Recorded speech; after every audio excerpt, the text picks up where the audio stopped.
My name is Mbuyiselo Botha. I work now for the Commission for Gender Equality. But for many, many years, I had founded what is called the Men's Forum.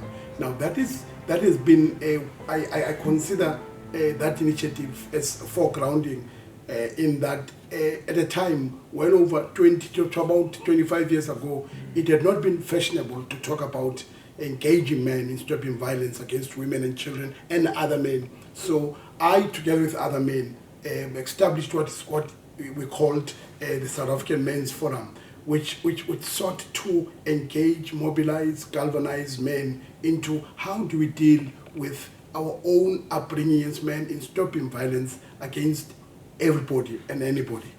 And what are some of the key things you've learned after establishing that forum, and what would you say are maybe the 2-3 things you've learned about men in that time, working with men, organizing that forum?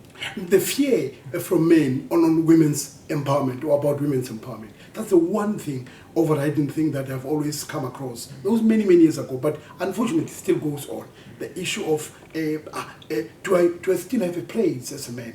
Would I still be head of the family? Would I still be in charge, be in control? That's the one thing, the fear. But secondly, there is the sense that am I being extinct? Am I going to go away that as a man I would not be recognized as someone valuable in society? So you have these two, but thirdly, and I think more importantly, you had a sense where men felt that look, women are taking over the world, that it is now them who are in charge. Now that feeling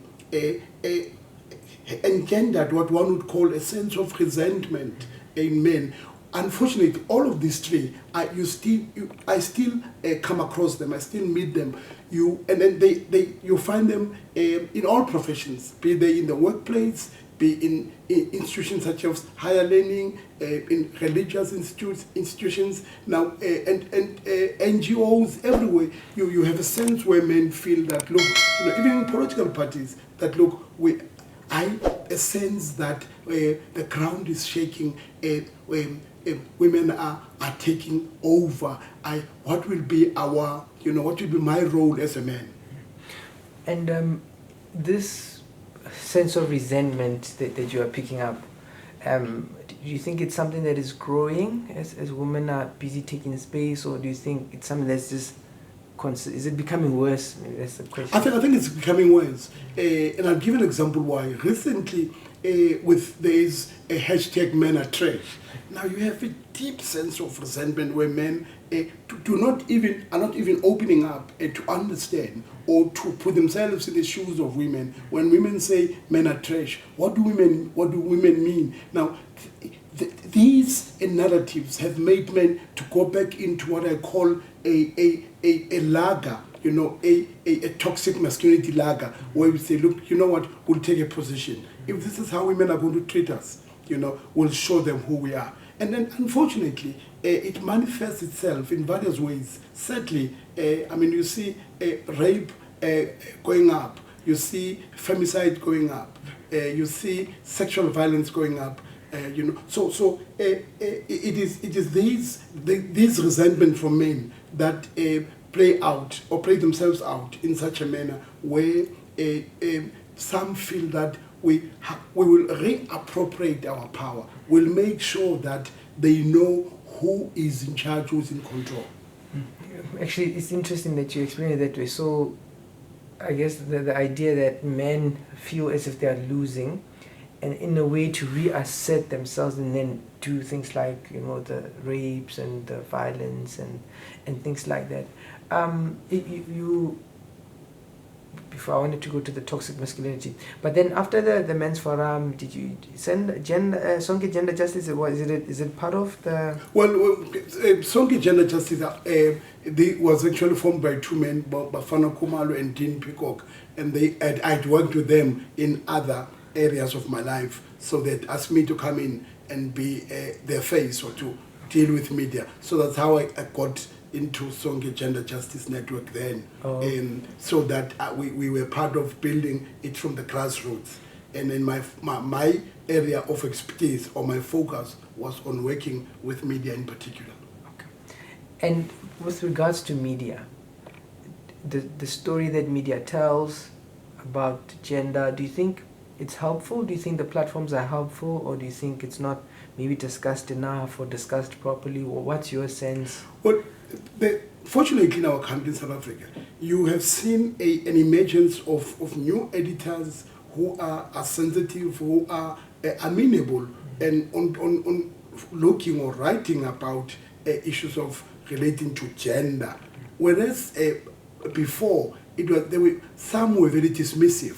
So you have an increase in terms of what I consider a responsible reporting on. Well, you still have those which are tabloids. I mean, tabloids, and by their very nature, they want to sex story. I mean, they sensationalize. But your serious ones, I mean, have given a serious thought, the level of consciousness in the media about how women are portrayed. That women are not portrayed as just sexual objects has increased. And I have come to accept that you have men and women, though in the main it's still men who are editors, who are still in charge and control of most media houses. But even those men, my sense has been working with them that they, like I said earlier, are open to engaging constructively. Other than before, where they were just dismissive that, get into agenda, what is this? Get into Sabasadi, say, Mbuyiselo, stop making noise about this, man. Women, we gave them Beijing, we gave them this 1994, we gave them Beijing, so what else do they want? You don't have that type of a dismissive attitude or a I don't care attitude that men have got no role here, or us as editors, we are know it all. That has dissipated. You don't see it as often as you would see it, say 25 years ago. So, you spoke a little bit about how the media is responding, and what's your sense of how our government is responding to gender-based violence, issues around gender in the country? Well, you've had since the dawn of democracy, you had President Mandela, who in fact was extremely open-minded towards women's empowerment. But after President Mandela, you had a president like Thabo Mbeki, who was extremely committed, who really understood what gender is all about, but who also understood the role of men, that this is not a women's struggle. It is because women don't rape themselves. So you had an era during President Mbeki where even in his cabinet, for 2 terms that he had, you had an increase of women who occupied very substantive, meaningful positions. So you have that era, and Mandela, which also some argue was still a Thabo Mbeki era, because Mandela was, according to him, that he became a figurehead, but the real person who was operational, who was an executive, was President Thabo Mbeki. Then you had that close to 10 years period of a focused leadership on women's empowerment from a man who, throughout the world, was a thought leader. Now, you then move, unfortunately, to President Zuma, who one would argue that he was undoing all the good work that President Mbeki had done, President Mandela had done, because then he comes from an era where women's place, it's not in the boardroom, but it's in the bedroom. And that you would see in his own pronouncements. Things like women must raise children, this is their role. Now you had an extreme sad period when those advances were reversed. And they were reversed because, as a leader, you epitomize what your country your vision is on so many things. And one of the things that was said about his presidency, President Zuma, was that he was involved in things that were undermining those gains. Like he was accused of rape, he was acquitted, but a lot of men and women in the country, especially in the gender sector, believe that in fact there was no consent, believed that he indeed raped, but that's because we're a constitutional state. I mean, one has got to accept what our court says. If you don't agree with them, there are other levels you would either appeal or and so forth. But the point I'm making is that his period, unfortunately, we saw him becoming, emboldening other men who were patriarchal, who came out of the closet, that, here's the man who really speaks our language. Now, you moved from that period, which was 10 years, sadly, of a patriarchal, thinking, a narrative from President Zuma. But then you are now in a period, or when President, about 2 years ago, President Ramaphosa took over. And I think one of the things that is going to define his presidency, I always argue, is him centering GBV, gender-based violence. I mean, there are few speeches where he doesn't talk about women's empowerment. He doesn't talk about rape. But more importantly, and the same as President Beki, he centers, his messages on the elephant in the room, which is men who are violent towards women and children and to other men. Now you see a shift in terms of his messaging, that we can't talk to women about rape. We must talk to men about rape, because women don't rape themselves. Women don't sexually harass themselves. Now you have a president who really, really understands where the problem is. If you are to deal with femicide, if you are to deal with GBV, if you are to deal with sexual harassment, with sexual violence, you have a president in President Ramaphosa who really, really has made it his business that all his utterances, he would always talk about women's empowerment. He would talk about accelerating, women's creativity throughout the world, but more importantly, women's leadership. Yeah. Yeah, it's a nice way of, how you took it to the different presidents. Yeah. Now, you mentioned a few words. Maybe, I'm just thinking now for an ordinary man, there's this word, when they say the patriarchy. What does it mean, because I think, I wonder if the average man understand when they say that, there's this patriarchal society or patriarchal system. Do you find men get that, or it's just a word that feminists use? Yeah, I think it's been used very glibly, and by that I mean I don't think that the ordinary man, your Joe Soap, would really understand what do we mean that when you say that it's a patriarchal system. The same as toxicity, which will come to it. When you say toxic masculinity, what do we mean? These are high terms that more often than not are used very loosely.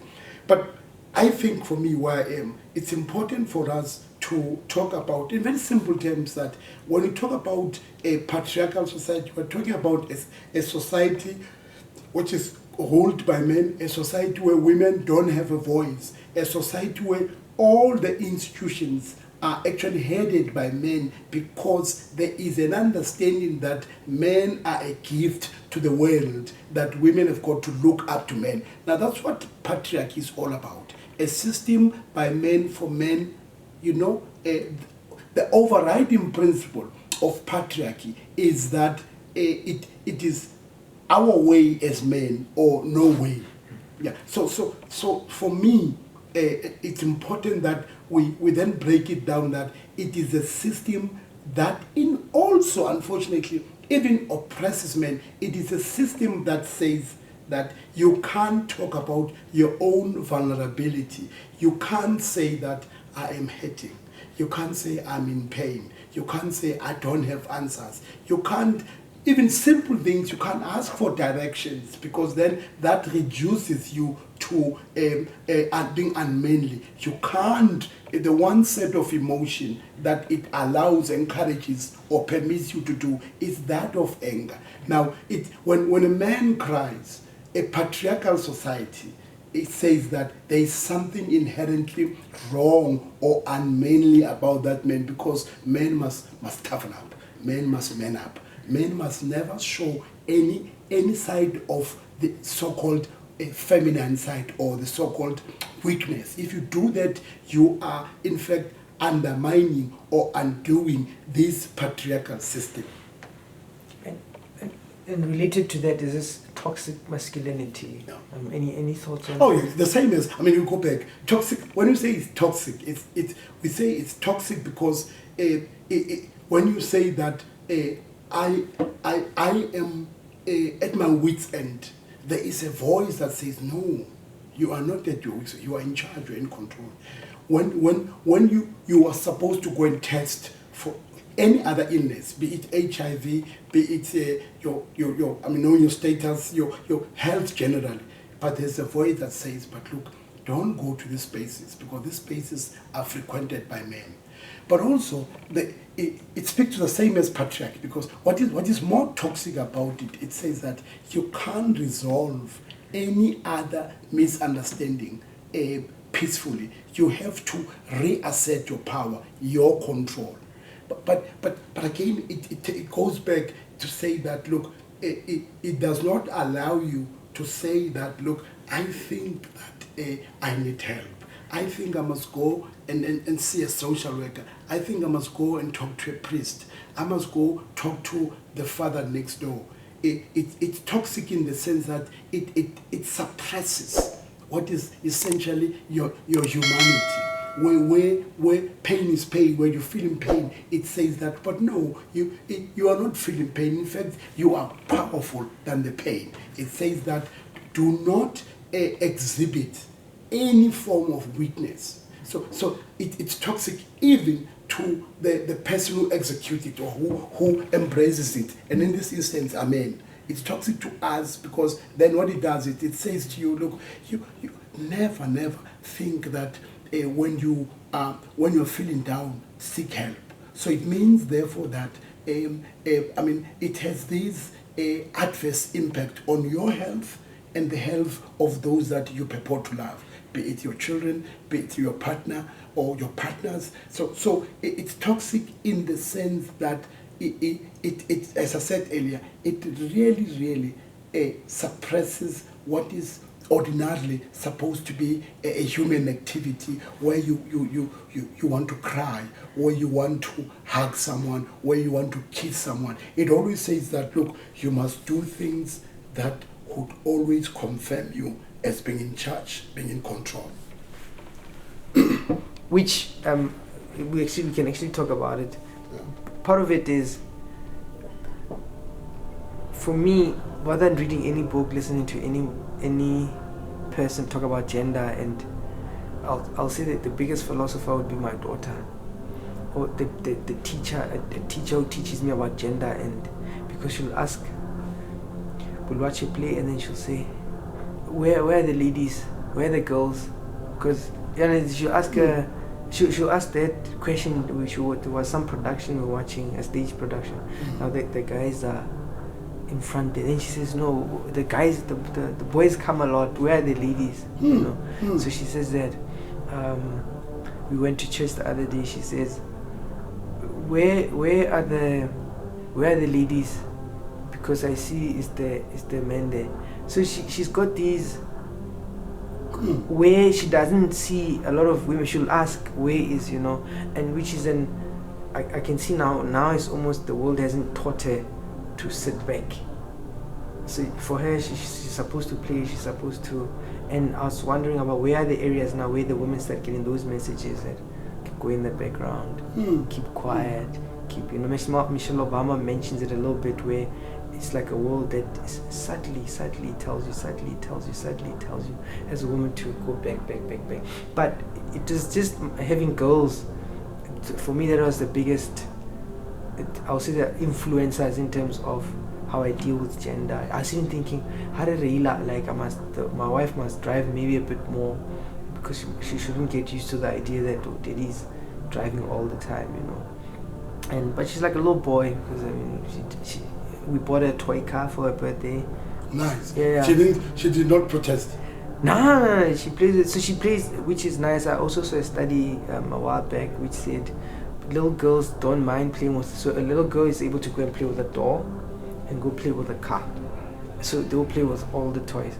But the boys, I think from the age of 4, because that's when kids learn gender, then they reinforce it actually, because it's the world. Boys do this, girls do that. So around that time, the boys won't want to play, say, with a doll, but the girls don't have that problem. They'll play with a toy car. So she plays with a toy car, which is nice. Great, yeah. I see how she's. But I was just thinking more brain development actually, because she's learning how to manipulate the steering wheel, and how to raise the thing. Oh, I can drive without bumping. So just beautiful, eh? Beautiful, eh? Yeah. Okay. So that's where we're going. I'm gonna ask how. Well, yeah, I think it's very bad about, the issues of equality, issues of violence. But let's go back and talk about, equality between men and women. When I say it's bad, it's actually confirmed by, when you see, if you go to Johannesburg Stock Exchange and ask who are the board of directors, who are the owners of companies, other than black and white, but it's predominantly white males. And those companies that are listed, you then go back and say, in their boardrooms, whose voices are there? It goes back to tell you that the voices are predominantly male, sadly. And one study was saying recently that it will take us about 200 years from now to equalize pay between men and women. That tells you how bad the situation is. And by the way, this is a worldwide phenomenon. It's not only in our country.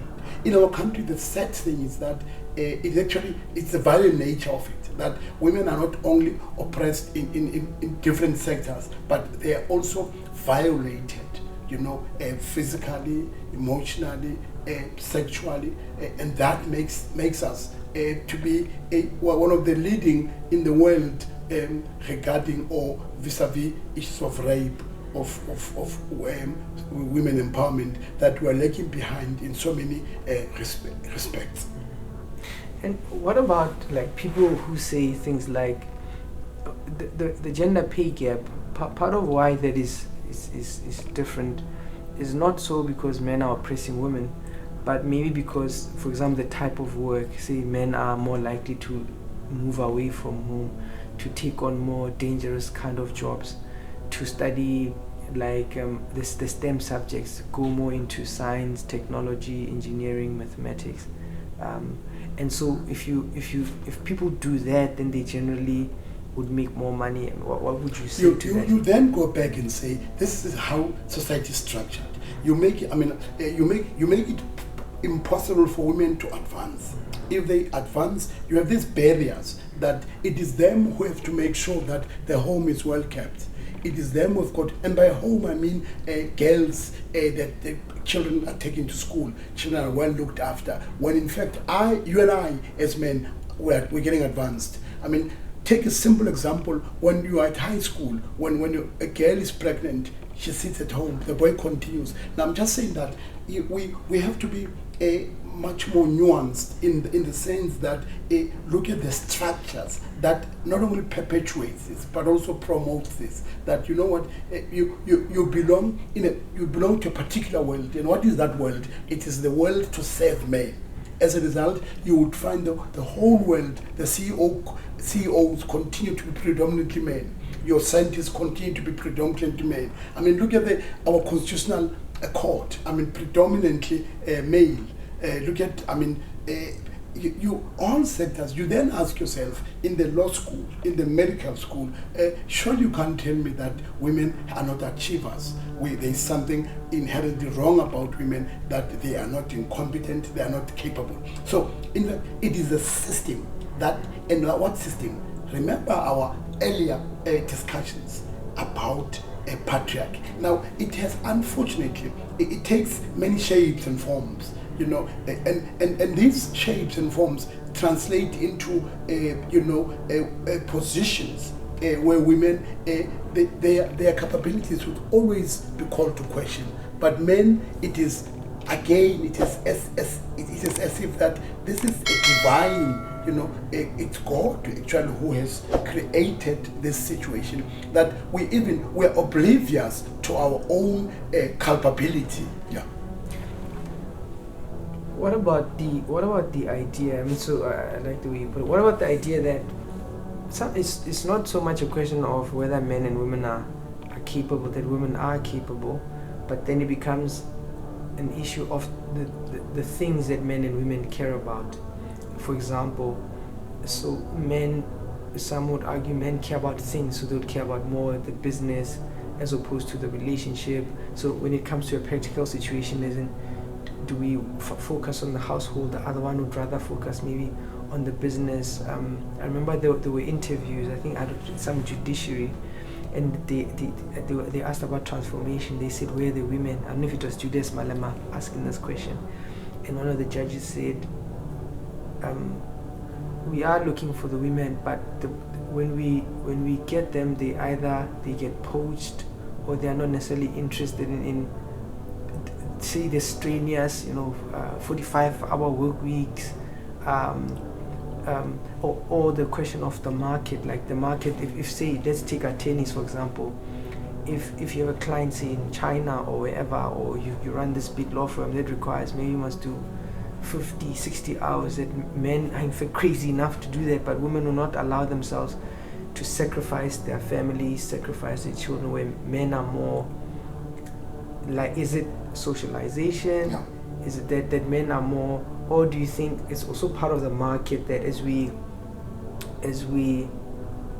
men are being shifted, one of the things we have to agree with is then the market is to maybe be sensitive to the family structure.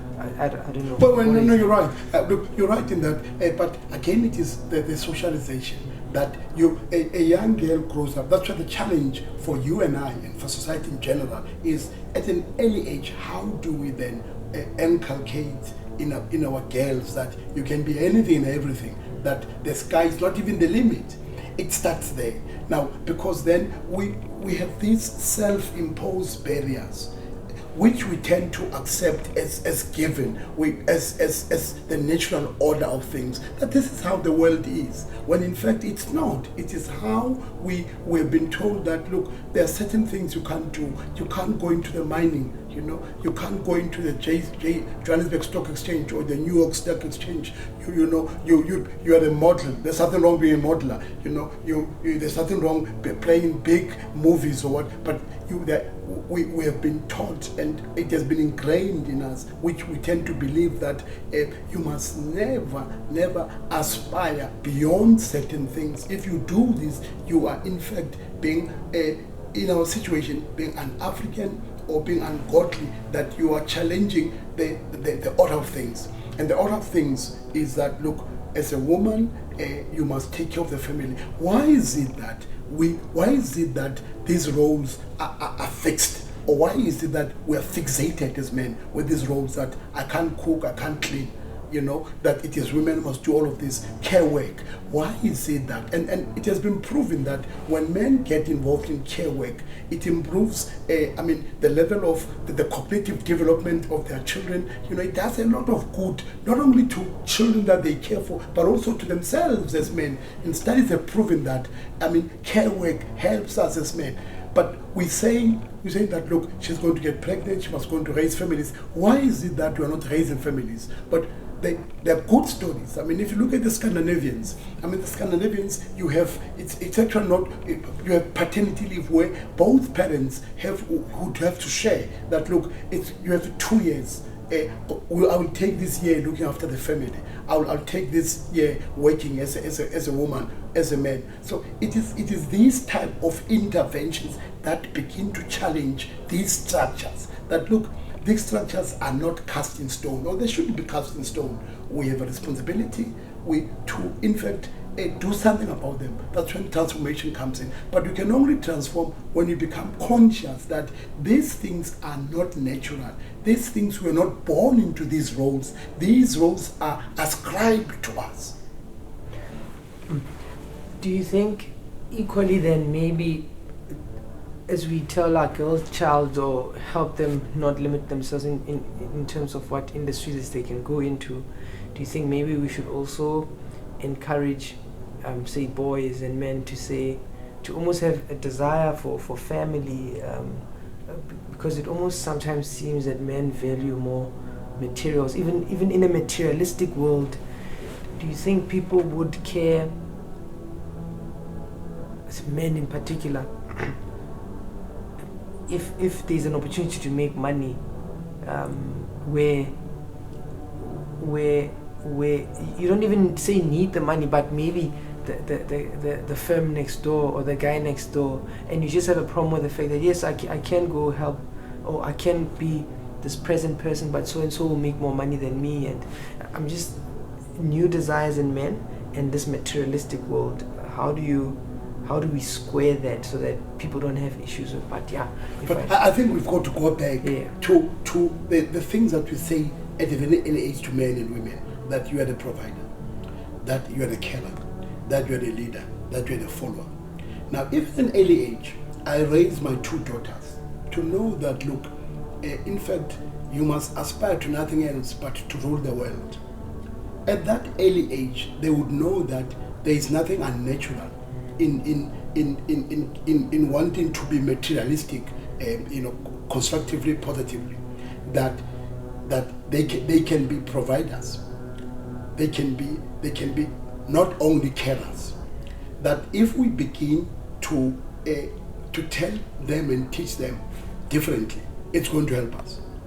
But for as long as we keep on saying that, men are the ones that bring the pay packet at home, are bringing the bacon at home. It is them who should be in charge, because they are the overall overseer of the families. Then you're going back where it is them who must be given more pay than women, because they know what to do with money than women. So the point I'm making is that we have to go back and as I raise my daughters, as you raise your daughters, that the message is that, look here, you must never depend on any man.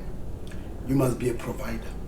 Because if you do that, you also lessen the likelihood that they would be dependent on men for anything and everything, that their bodies will not belong to them, that they would know that for me to prosper, this I must cede over, I must give over this body. For me to prosper, I must my agency as a woman must be removed. It must be actually I must look up to men for everything and anything. Yeah. So if we move there, and that will have a ripple effect in our society generally. It will impact on all of these institutions, where a woman would know that there's nothing wrong being a vice chancellor of the biggest university like the University of Cape Town. A woman would know that, look, there's nothing wrong in being the CEO of a leading multinational company, that it's okay to work in the presidency and become a president. Yeah. And I want to ask you about now the ideal society. But lastly, just on this one, what about those men who say they want to, they want to be present in their children's lives, they want to participate and maybe even to do more the taking care of the home and not minding the care work, and then they get mocked and laughed, not just by other men but other women who'd say, but leave the kitchen to you can't go to the boys. Yeah, what kind of men are you? Yeah, but then what we need to do, you see, this is the interesting part about your question is that then we need to do work on both men and women. That in fact, it's okay for me to do the bedding. It's okay for me to in the kitchen. It's okay for me to do the washing. But it's going to be difficult if at a very late age in our lives, in our relationship, we start doing it, because then you are seen to challenge what is acceptable norms, what we call gender norms. And these gender norms are toxic not only to us men but to women as well. You look in our African setting, to take it a step further, in our African setting, it is women who sings songs like Lo makoti owethu uzosiphekela. I mean, all of those things are problematic, because this woman comes into this space, she is told that by other women that, look here, your role here is simple. You're not going to compete here.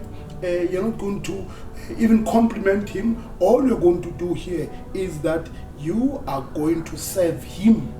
You know, even in same-sex relationships, I mean, the issue of servanthood, you know, it becomes central. So the point I'm making is that with that example, we have to go back and do something about educating both boys and girls at a very early age about these toxic gendered roles.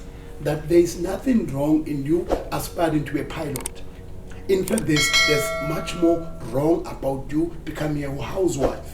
And we need to go back to men and say there's nothing wrong in being a house husband.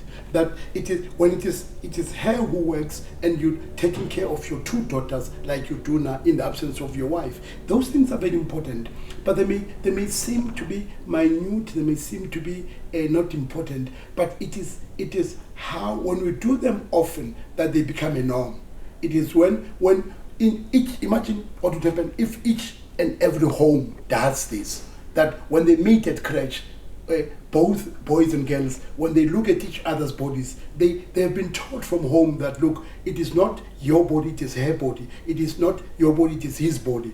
The respect, I mean, where you skill them to know that you can be anything and everything. But for as long as we don't do that at an early age, when you grow up, these things, they appear abnormal. You appear like, but you see, you are challenging a system that works well. You are spoiling the apple cart, you know. You wanted to change the status quo. That's when in Africa then, when you do the work that some of us do as men, you are then called that you are Eurocentric. Yeah, you know, you are in fact un-African. You are bamboozled by white men's ideas about equality. You are told that there's nothing like equality in the African context. When in fact we know in Africa there were legions of women who were leaders, who were kings in our African context. But we have been taught to believe that we as Africans, especially African men, we have to be served by women. Now we can only change that when you go back to focus on how do we really raise the next generation? How do we raise your daughters and my daughters? Have you been attacked before? I mean, with the kind of work you've done, have you gotten hate mail or people? Oh yes. Yeah. Really? Many years ago, whilst I was at Sonke, I was a face of taking Julius Malema to the Equality Court on the statement he said about the woman who was called Kwezi. When I went to the Equality Court, stood in the dock, and I was called names that, look, this is a career, a limited move. My kids were intimidated. I remember my daughter was at University of the Northwest in the Falabella Park campus.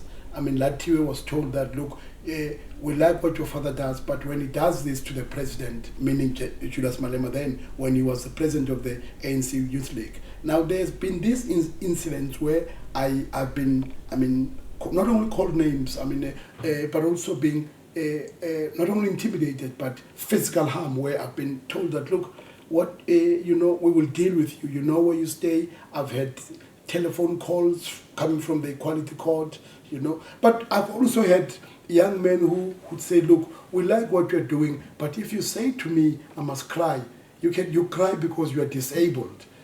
Some would say, look, you do this work because you're not physical. Yeah, you can't beat up any woman or any man because of your disability. So, and these things for me, unfortunately, they spoke a lot about the men who were saying it, and very, very less or little about me. Yeah. And what has kept you going? What keeps me going has been a mother that has raised 7 of us.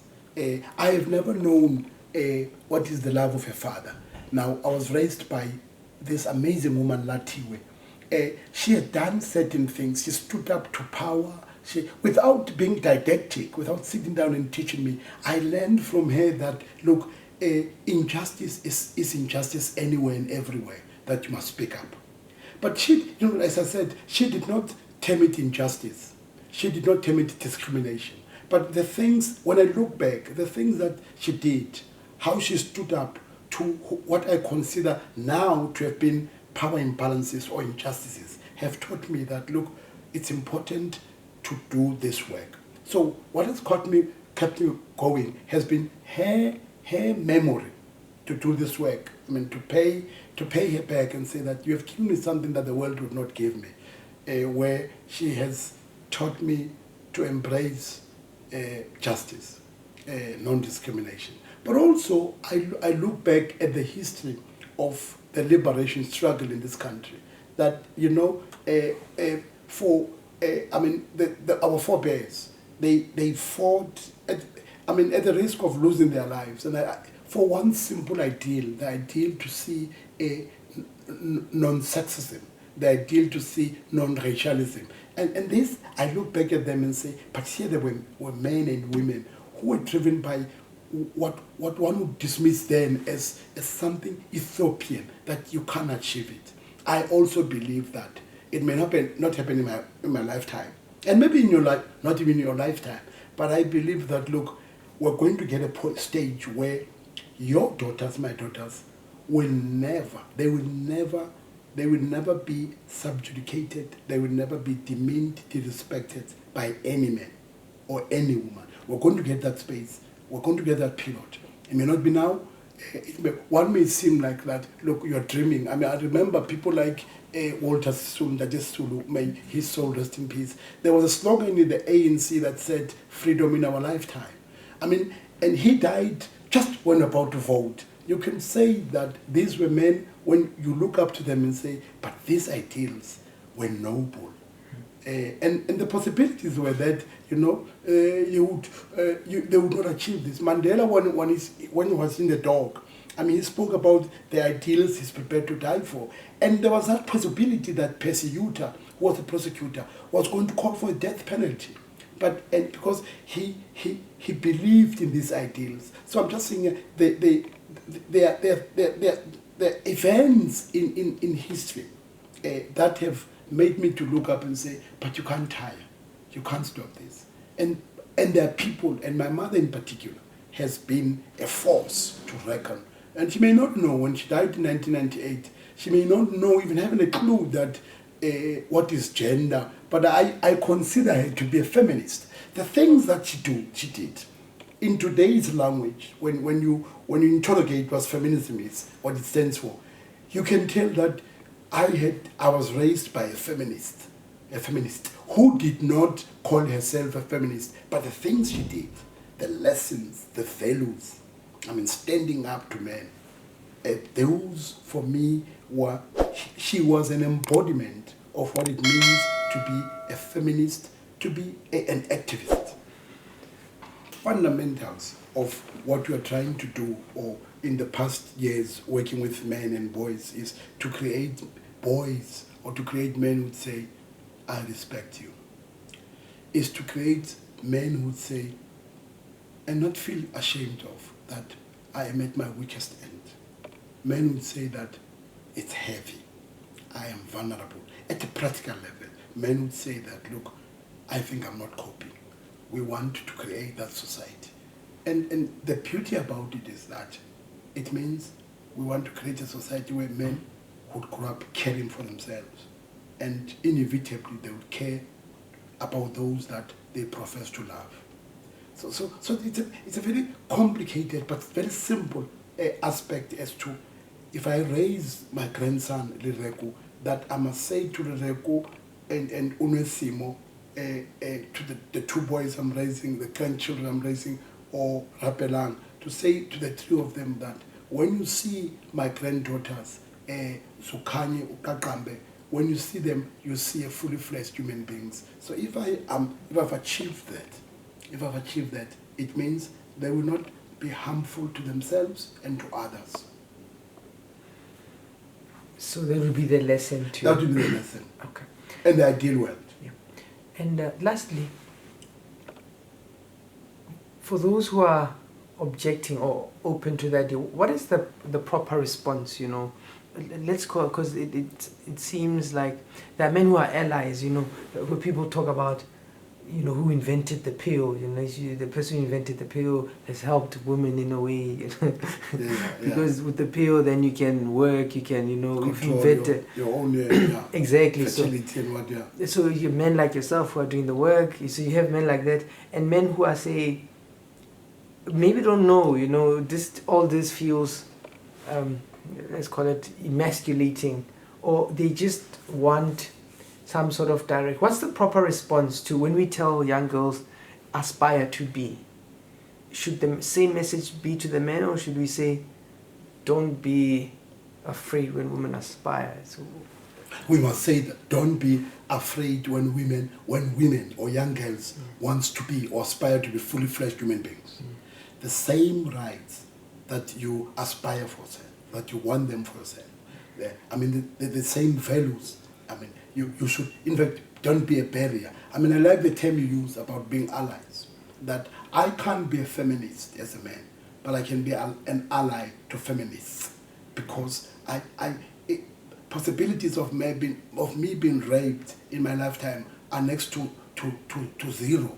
But we know that one in five women would be raped in their lifetime. So I would want to say to young boys, to men, that those things that you aspire, where you aspire for freedom of association, of movement, of your bodily integrity, it's the same values that you aspire. You should aspire for this woman. But if we teach them at an early age, they grow up, they have their own children, we're going to have a society that in fact is going to be normal. That we're going to get to a space where these things don't even, you can't even be surprised. I gave you an example with the Scandinavians. If you go to, Norway, Denmark, Iceland, Finland, it's such that equality is but part and parcel of their DNA. Now, because at an early age, they were raised to believe that, equality is in fact okay for all of us. Justice is okay for all of us. What can we say to them, men who've been particularly sexually abused, but can't or struggle to actually even accept that for themselves, and because they have experienced that and they struggle to just be in the world? What could we say to them? I think it's going to be important to assure them that it is not your fault that you have been sexually violated. It is the fault of someone, the person who perpetrated this. Look at the Roman Catholic stories that are going around, the prisons you mentioned. During war, one of the weapons that is used is rape, and rape both men and women. So I think the starting point for me is an assurance that it is not your fault, but also to say that it's okay to seek help. Because unfortunately, and this has been proven to be correct, that those that have been violated, they end up violating others. There are instances where I've worked with Patrick Shai, who I hope that you'll have an opportunity to interview, where in the Johannesburg prison, where, one young man told me that, look, I've been molested sexually here, and possibilities are that I'll go out and seek revenge so that I reappropriate my manhood, because here I've been made Struzan. They say I've been made Kimedi, I've been reduced to nothingness, because that is why we even fear to be gays and lesbians, because then there are terms like I've been reduced to nothingness, because when you are a woman, you are considered to be nothing, because then you can be slept with, whether willing or unwilling. And this young man was saying to me that possibilities are that I'll go out there, want to reclaim, reappropriate what it means to be a man. And I will do that not to other men, but I will do that to women. That, look, I'm still virile sexually. I'm still a man that went into that prison who was emasculated. I'm now out. I want to reclaim my manhood.